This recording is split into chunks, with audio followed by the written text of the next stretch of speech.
You Meenakshi, thank you so much. नमस्कार and a very good evening to all. मैं आशा करती हूँ कि आप सभी बहनें स्वस्थ होंगी। आज हम जिस टॉपिक पे बात कर रहे हैं ना, वो प्रैक्टिकली सबसे रिलेटेड है, सबके साथ जुड़ा हुआ है। जी, आज मैं बात करने वाली हूँ ओबेसिटी पे, यानी मोटापा। आपने देखा होगा, चाहे फीमेल पतली भी हो, हेल्दी हो या मोटी हो, वो हमेशा अपने आप को यही कहे कि मैं मोटी हूँ, मुझे पतले होना मतलब मुझे अच्छा लगेगा कि मैं पतली हो जाऊं। तो क्या पैरामीटर हैं? सबसे पहले हम किसको मोटा कहें, किसको पतला कहें? तो आज मैं उसी पे फोकस करूंगी, बिकॉज हम फीमेल्स की हमेशा यही प्रियोरिटी रहती है कि हम अच्छा दिखें। और अगर वेट बड़ा होगा, चर्बी बड़ी होगी, तो वो हमारी पर्सनालिटी पे एक धब्बे के रूप में उभरता है। हमारा जो कॉन्फिडेंस लेवल है वो भी लो हो जाता है। हम ना एक एक अलग सी हीन भावना होती है, उसका शिकार हो जाती है और अपने आप को एक आइसोलेशन में कन्फाइन करती है। तो आज हमने उस बैरियर को तोड़ना है। आज हमें चीजों को समझना है कि कैसे हम आइडेंटिफाई करें कि हम हेल्दी हैं या ओबीस हैं। तो आज मैं आपको पीपीटी के माध्यम से कुछ चीजें दिखाना चाहूंगी और समझाऊंगी भी, कुछ पॉइंट्स आपको बताऊंगी भी कैसे हम मैनेज करें उस चीज को। तो बने रहिए। जी, सबसे पहले हम बात करेंगे हमारा जो मेन हेल्थ है इशू है, यानी मोटापा। सबसे पहले मोटापा किसको कहते हैं? जनरली मैं जब बात करूं, सभी मोटे नहीं होते और सभी हेल्दी भी नहीं होते। जैसे अगर आपका बीएमआई, सबसे पहले बीएमआई क्या होता है उसको समझिए। बीएमआई मतलब आपका बॉडी मास इंडेक्स, यानी आपका जो वेट है, आपके जो शरीर की बनावट है, उसके कंपैरेटिव वो है, इसे कहते हैं बीएमआई। ये वो पैरामीटर है जो वो डिसाइड करता है कि आपका वेट ज्यादा है या नहीं है। अब उसको कैलकुलेट भी कैसे करते हैं, इसको आप कॉपी पेंसिल पे जरूर नोट करके रखें। जो चीजें समझा रही हूं मैंने स्क्रीन पे नहीं दिखाई, बिकॉज मैं चाहती हूं कि आप चीज को सुने भी। मैंने सिर्फ पॉइंट्स को जो हाईलाइट किया है, जैसे मैंने बीएमआई रेंज बताया है, सिंपल, जो नॉर्मल वेट है, यानी जो एक हेल्दी, हम कहते हैं कि बॉडी परफेक्ट है, जिसका बीएमआई 18 से 24.9 यानी रफली 25 तक आता है, वो हेल्दी है, वो नॉर्मल वेट है। अब आपसे मैं बीएमआई तो कह रही हूं, अब आप कहेंगे मैम ये कैलकुलेट कैसे करना है? तो कॉपी पेंसिल पे नोट करिए इसको। बीएमआई का मतलब बॉडी मास इंडेक्स, यानी आपका शरीर का जो मास है, आपकी बनावट के हिसाब से आपकी जो फैट का डिस्ट्रीब्यूशन है वो बॉडी में है। इसका एक सिंपल सा फॉर्मूला होता है, आपका जो वजन है, आपका जो वेट है, वो केजी में होना चाहिए, यानी किलोग्राम्स में होना चाहिए, और आपकी जो हाइट है वो मीटर्स में होनी चाहिए। इसका फॉर्मूला नोट करें कि आपके वजन को अगर मैं डिवाइड करती हूँ आपकी हाइट से 2 बार, यानी जैसे किसी भी लेडी का वजन 60 केजी है, तो 60 डिवाइड करूंगी मैं उसकी हाइट को। सपोज उसकी हाइट 5 फुट 2 इंच है, उसको मैं मीटर्स में कन्वर्ट करूंगी, या ऑलरेडी मीटर्स में होता है, जैसे 161 सेंटीमीटर है तो उसको मीटर्स में कन्वर्ट करूंगी, तो उसको मैंने 2 बार डिवाइड करके वैल्यू निकालनी है। तो 60 अपॉन 161 इंटू 161, उससे मुझे बीएमआई मिल जाएगा। वो 18 भी हो सकता है, 18 से कम भी हो सकता है, बात को सुने, 18 से कम भी हो सकता है, या 25 के ज्यादा भी हो सकता है। तो मैं कैसे डिटरमाइन करूं कि आपका या मेरा वेट, सपोज मेरा वेट मुझे डिटरमाइन करना है, तो मैं कैसे एस्टिमेट करूंगी? अगर मेरा वजन और मेरी हाइट है जो मीटर्स में, मैं दोनों को डिवाइड करती हूँ, अगर मेरा बीएमआई 18 से कम आ रहा है, इसका मतलब मुझे अंडर वेट है, यानी जो अनुपात में मेरा वेट होना चाहिए वो नहीं है। अगर मेरा बीएमआई 18 और 25 के बीच आता है, तो मैं वो कहूंगी कि मेरा जो वेट है वो हेल्दी है। और अगर मेरा वेट 25 से ज्यादा आ रहा है, यानी मेरा बीएमआई 25 से ज्यादा आ रहा है, तो वो इंडिकेट करता है कि मेरा वजन है ना, जो वो बॉडी फिजिक के अनुसार ज्यादा है। तो बीएमआई अगर 25 होगा तो मैं ओवरवेट में आऊंगी, यानी मुझे जरूरत है वजन कम करने की। या अगर मेरा 30 से भी ज्यादा जा रहा है, तो मुझे तब भी स्ट्रिक्ट जरूरत है क्यों? क्योंकि जो मेरा जो मेरा प्रॉब्लम है वो मेरी जो डिस्ट्रीब्यूशन ऑफ फैट है, यानी मेरी बॉडी की जो चर्बी है उसकी अनइक्वल डिस्ट्रीब्यूशन है। ये कॉम्प्लेक्स डिजीज है, क्योंकि मेरा बीएमआई अगर 25 से ज्यादा आ रहा है तो मुझे कंसर्न है उस चीज से, क्योंकि ये आगे मेरी लाइफ में कई मेडिकल इश्यूज को लेके आएगा, जिसमें हार्ट की इश्यूज, ब्लड प्रेशर की, इनफर्टिलिटी और कुछ तरह के कैंसर्स भी देखने को मिलते हैं। इसलिए हमें हर फीमेल को फोकस करना है अपने वेट पे और अपनी हाइट पे और उस फॉर्मूले पे जो बीएमआई कैलकुलेट करेगा, और पूरी कोशिश करनी है कि हमारा जो बीएमआई रेंज है 18 से 25 ही आए।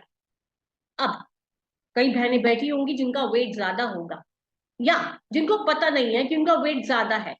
कुछ ऐसे लक्षण हैं जिन्हें वो फील करती हैं, जो इंडिकेट करते हैं कि इनको जरूरत है अपने हेल्थ की ओर ध्यान देने की, जैसे सांस का फूलना, यानी ब्रीथलेसनेस, थोड़ा चलती हैं तब भी दिक्कत आता है, या वो सीढ़ी चढ़ती हैं तब भी सांस लेने में हांफती है वो, या अगर मैं कहूं कि कुछ ऐसे लक्षण भी है जैसे स्नोरिंग, यानी खराटे लेना।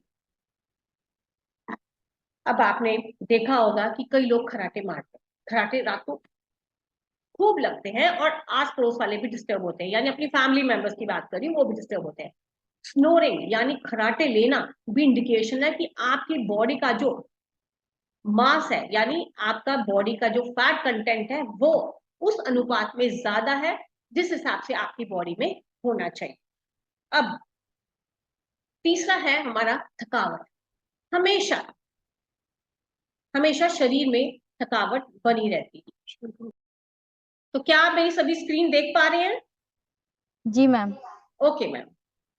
तो जैसे मैंने आपको अभी बता रही थी, कुछ सिम्टम्स ऐसे हैं कि हमारे जैसे सांस लेने में थोड़ा तकलीफ हो रहा है, थोड़ा चलते हैं, चाहे हमारी उम्र नहीं है उस हिसाब से हमें सांस फूल रहा है, या खराटे आ रहे हैं, या पसीना अत्यधिक मात्रा में आना शुरू हो गया है।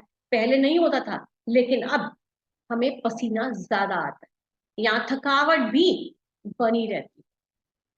और कई बार तो ऐसा भी होता है कि हमारे जोड़ों में दर्द भी हो सकता है, कमर में दर्द भी रह सकता है।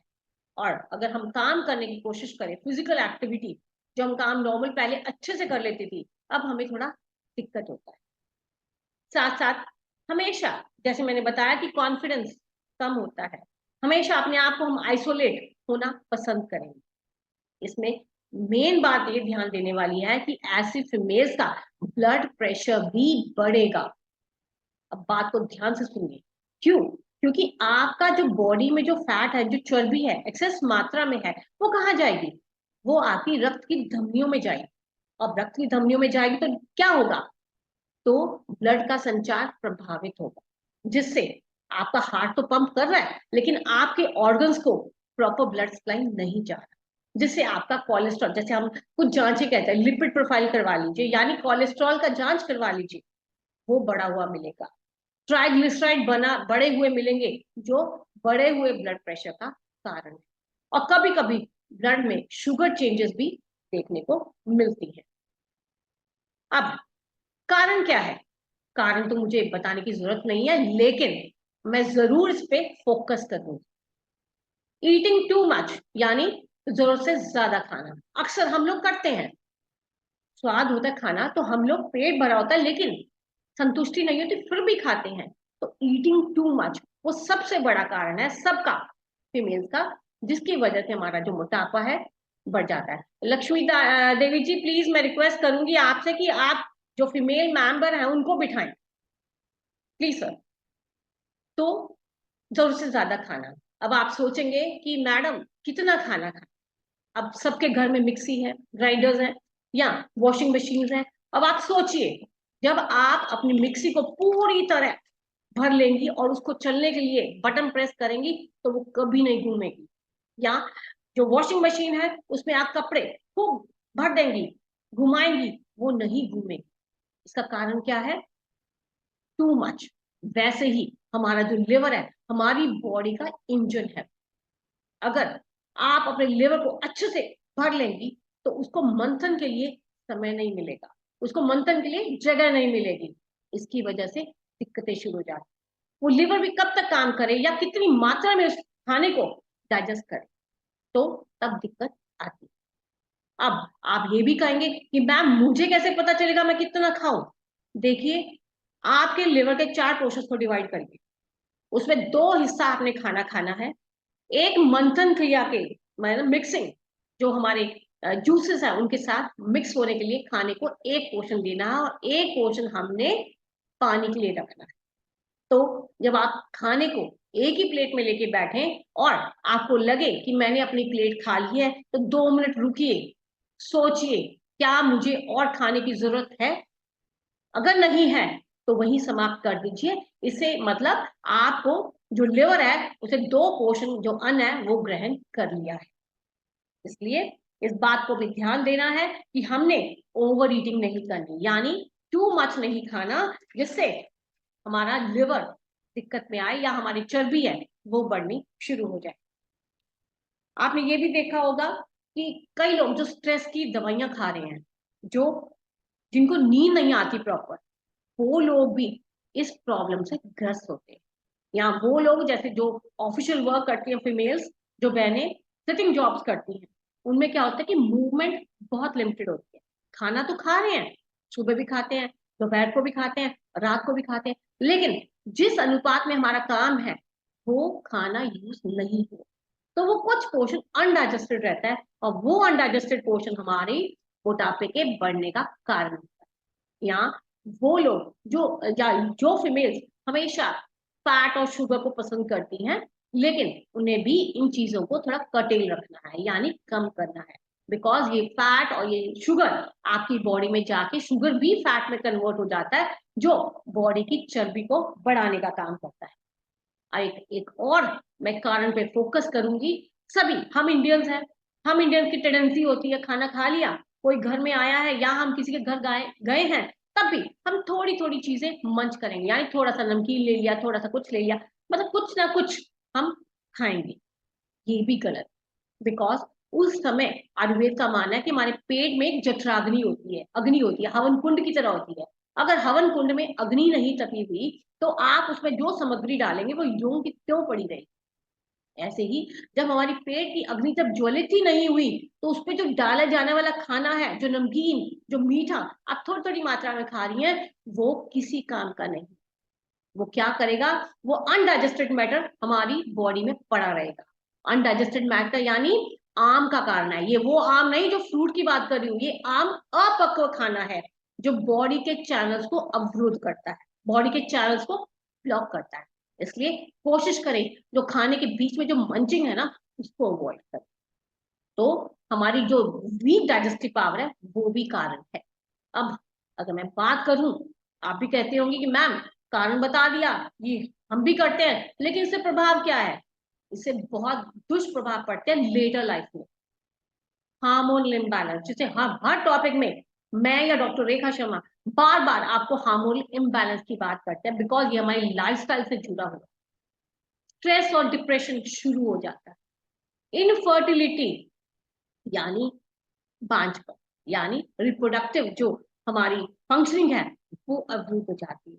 और जो सबसे बड़ा कारण है, इफेक्ट जो हमारी बॉडी पे डलता है, वो हमारा बढ़ा हुआ लिपिड प्रोफाइल, जिसे हम कोलेस्ट्रॉल कहते हैं। आप कभी भी ऐसी फीमेल जिनको ये इश्यूज हैं, वो अपना लिपिड प्रोफाइल करवाएं, तो आपको आपकी बॉडी में जो बैड कोलेस्ट्रॉल है वो बढ़ा हुआ दिखेगा। अब आपको कईयों को लग रहा होगा हमारी बॉडी को कैसे पता चलेगा कि ये बैड है या गुड है, कोलेस्ट्रॉल तो कोलेस्ट्रॉल होता है।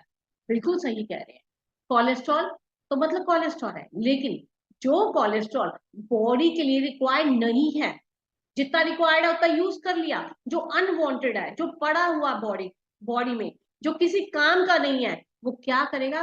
वो हमारी धमनियों में जाएगा, हमारी जो हार्ट की मसल्स हैं उनकी जो फंक्शनिंग को उसको प्रभावित करेगा, यानी हमारे जो हार्ट इश्यूज है का कारण बनते। इसलिए ये दुष्प्रभाव है लेटर इन लाइफ में, इसलिए ध्यान दें अपने बीएमआई।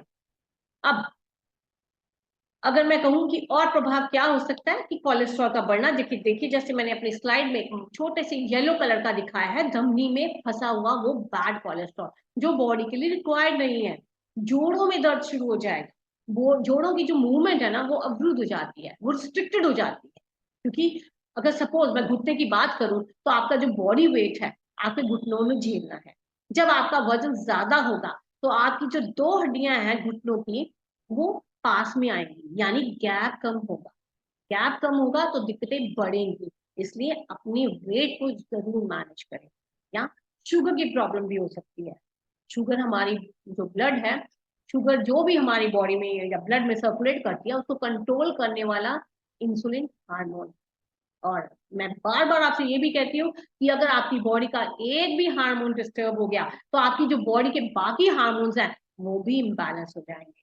मैंने आपको बार बार ये कहती हूँ, ये दिवाली की उस लड़ी के समान है जिसका पहला बल्ब फ्यूज हो गया तो सभी फ्यूज हो गए, या जो डिम चला तो बाकी भी डिम चलेंगे। तो अगर आपकी बॉडी में शुगर की मात्रा ज्यादा है तो वो इंसुलिन की फंक्शन को प्रभावित करता है। इसलिए शुगर जैसी संभावनाएं भी शुरू हो सकती है।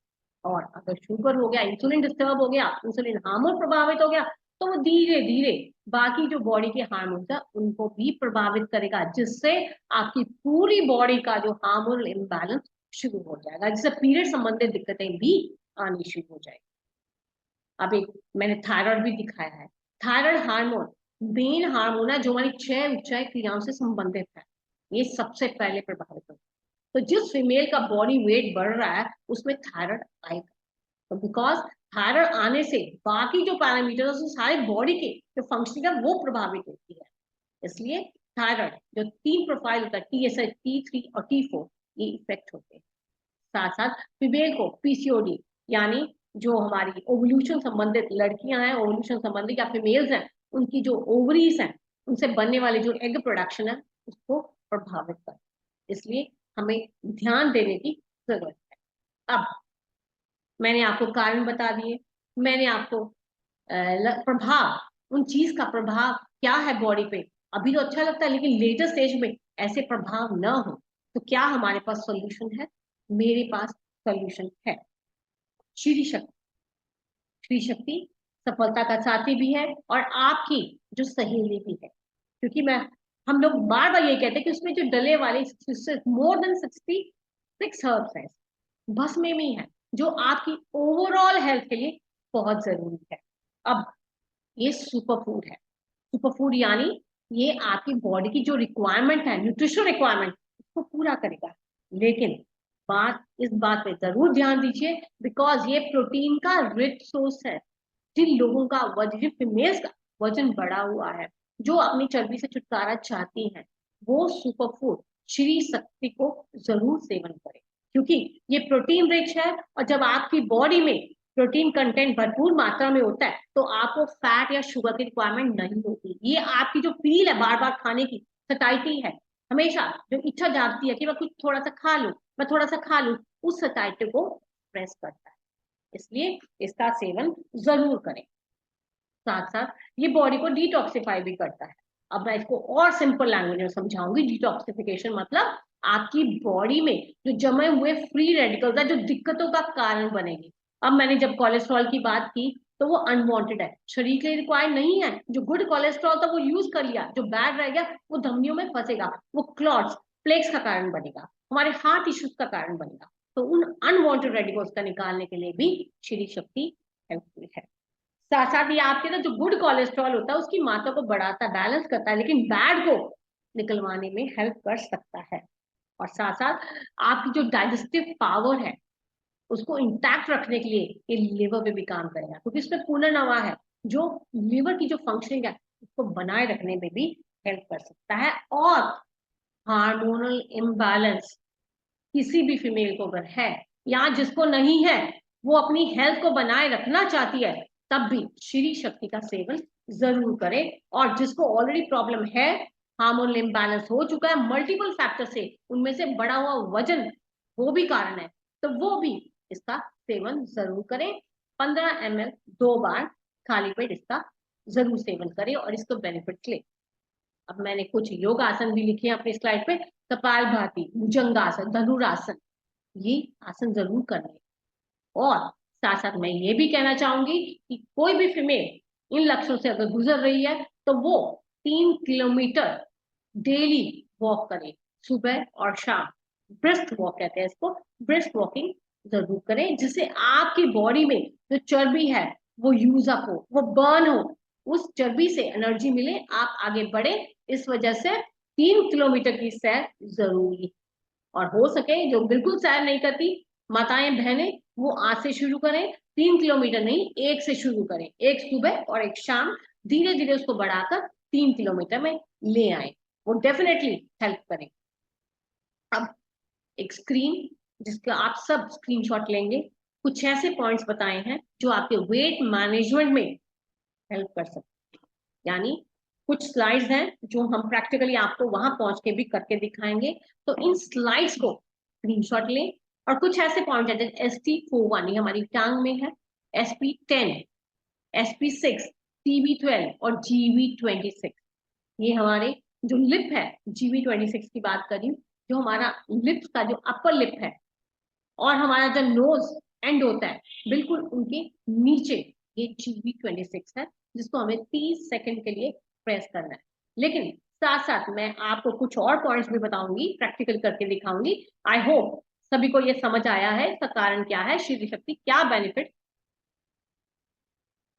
कर सकता है। अब कुछ आपको मैं ऐसे पॉइंट्स बताना चाहूंगी, आप ध्यान दीजिए इस बात को, कि जैसे मैंने बताया कि आपका जो बॉडी वेट है वो स्ट्रेस की वजह से भी बढ़ता है, आपकी बॉडी में जो डाइजेस्टिव फायर है वो कम है, उसकी वजह से भी बढ़ता है, और कुछ फीमेल्स ऐसे जिनको नींद प्रॉपर नहीं आता उसकी वजह से भी बढ़ता है। अब आप अपने लेफ्ट पार्म को सब अपने आगे रखिए, देखिए, ऑब्जर्व करिए, कुछ पॉइंट्स बता रही हूं मैं जो आपकी वेट मैनेजमेंट में वो हेल्प कर सकते हैं। सबसे पहले, जैसे मैंने अपना हाथ, सबको विजिबल है सबको? फरीन जी आप देख पा रही है मेरे हाथ को? जी मैम, ओके। अब अंगूठा देखिए, शायद मैंने लगाया भी हुआ है एक पॉइंट, अंगूठे के टिप पे मैंने एक ब्लैक डॉट लगाया है, देखिए सभी को दिखाई दे रहा है? सभी देख पा रहे हैं? फरीन जी देख पा रहे हैं आप? जी, ये वो पॉइंट है जो आपके स्ट्रेस लेवल को मैनेज करने में हेल्प करेगा। यानी इस पॉइंट को हमने 30 सेकेंड, 30 सेकेंड प्रेस करना है, और छोड़ना नहीं है, पेंसिल को प्रेस करना है और थोड़ा लूज करना है, फिर प्रेस करना है, पेन नहीं उठाना, press loose, press loose, press loose. आप इसको एंटी क्लॉकवाइज डायरेक्शन में भी घुमा सकती हैं और क्लॉकवाइज डायरेक्शन में भी घुमा सकती हैं। तो पहला पॉइंट क्या है, स्ट्रेस को मैनेज करने के लिए। अब ऐसे ही अंगूठे के पीछे जहां नाखून एंड होता है वहां पे भी हमारा एक पॉइंट है,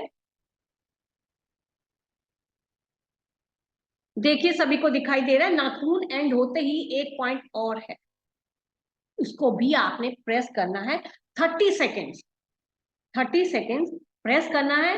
पहले हम कैसे करेंगे, पहले हम जोर से प्रेस करेंगे इसको, फिर छोड़ना नहीं है, रिलीज, प्रेस, रिलीज। ये 30 सेकेंड हमने प्रेस करना है, फिर रिलीज करना है।